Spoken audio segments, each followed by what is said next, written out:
নমস্কার বন্ধুরা, লেখা বিষয়ক চ্যানেলে আপনাদের স্বাগত। হাতের লেখা সুন্দর করার মূল মন্ত্রই হলো আপনার বর্ণমালা সুন্দর করা। আগের পর্বে বাংলা ব্যঞ্জনবর্ণের ক, খ ও গ কে দেখানো হয়েছে। এই পর্বে বাংলা ব্যঞ্জনবর্ণের ঘ, ঙ এবং চ কে কীভাবে লিখতে হয় দেখাবো। বর্ণগুলিকে ধাপে ধাপে দেখানো হবে, আপনি মনোযোগ সহকারে অবশ্যই যেন দেখবেন ভিডিওটা, এবং ভিডিওটা স্কিপ না করে সম্পূর্ণ দেখবেন। আর কথা না বাড়িয়ে প্রথমেই চলে যাই ঘয়ের দিকে। ঘ লিখতে হলে প্রথমে এরকম একটি ডিম্বাকৃতি বাঁক দিন। মনে রাখবেন এই ডিম্বাকৃতির অংশের এই মাথা এবং এই মাথা যেন একই সমান্তরালে থাকে। এবার এই অংশ থেকে একটা ছোট্ট দাগ দিন। মনে রাখবেন এই অংশ এবং এই অংশটা যেন একই সমান্তরালে থাকে, এই অংশও যেন একই সমান্তরালে থাকে। আমি পুনরায় লিখছি, দেখুন এইখানে একটা ডিম্বাকৃতি ভাঁজ, তারপর একটা ছোট্ট দাগ, তারপর এইরকম একটা ভাঁজ দিন। এইভাবে মাপ ধরে লেখার সবসময় চেষ্টা করবেন, দেখবেন অক্ষরটা খুবই সুন্দর দেখাবে। আর বাড়িতে বর্ণমালাগুলি প্রতিদিন একবার করে অনুশীলন করুন, দেখুন অনেক সহজ ও সরল হবে। এই হয়ে গেল ঘ। এবার শেষে আমি মাত্রাটা দিয়ে দিচ্ছি। আমি আরেকবার লিখে দেখাচ্ছি, দেখুন এইখান থেকে একটা ডিম্বাকৃতি দাগ, তারপর একটা ছোট্ট দাগ, তারপরে ভাঁজ, তারপরে দাগটি দিয়ে দিলাম। হয়ে গেল ঘ।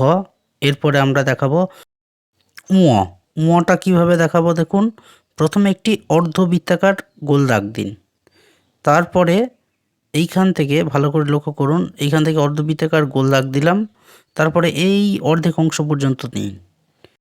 আবার দেখাচ্ছি, একটা অর্ধবৃত্তাকার দাগ, তারপর মাত্রা সোজা করে দাগটাকে টেনে নিচের দিকে নামিয়ে দিলাম।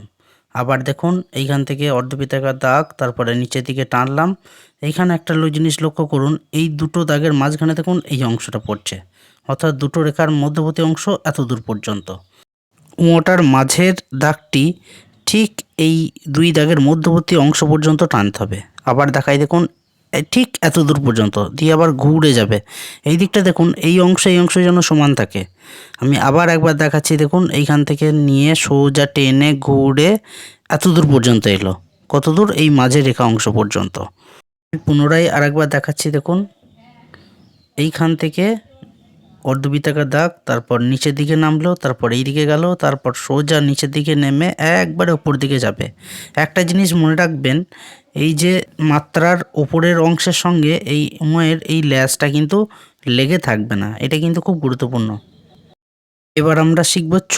চ লিখতে হলে প্রথমে একটি দাগ দিন সোজা। এই যে দাগ দিলাম, এবার একে অর্ধেক অংশে ভাগ করুন।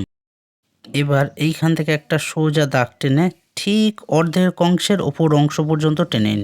এই যে অর্ধেক দাগটা দেখছেন, এর ওপর অংশ পর্যন্ত টেনে নিন। আমি আবার লিখছি, এইখান থেকে একটা সোজা দাগ, তারপরে অর্ধেক অংশের ওপর থেকে একটা ভাঁজ ঠিক ওপর পর্যন্ত নিয়ে নেব। ভাঁজটা কেমন হবে দেখাই, দেখুন ঠিক এরকম, অর্থাৎ এইখান থেকে শুরু হবে দিয়ে ঠিক এরকম পর্যন্ত যাবে। আমি আরেকবার দেখাচ্ছি, দেখুন এইখান থেকে দাগটি সোজা টানলাম, তারপরে ওপর পর্যন্ত টেনে নিলাম অর্ধেকের ওপর পর্যন্ত, তারপরে এরকম একটা ভাঁজ দিলাম, শেষে পূর্ণ মাত্রাটি দিয়ে দিলাম। তো দেখানো হলো আমাদের ঘ, ঙ এবং চ। তো আগামী পর্বগুলিতে পরবর্তী অক্ষরগুলিকে দেখানো হবে। তো ভিডিওটি ভালো লাগলে অবশ্যই সাবস্ক্রাইব করবেন ও বাড়িতে ছোট বাচ্চা থাকলে তাকে দেখাবেন।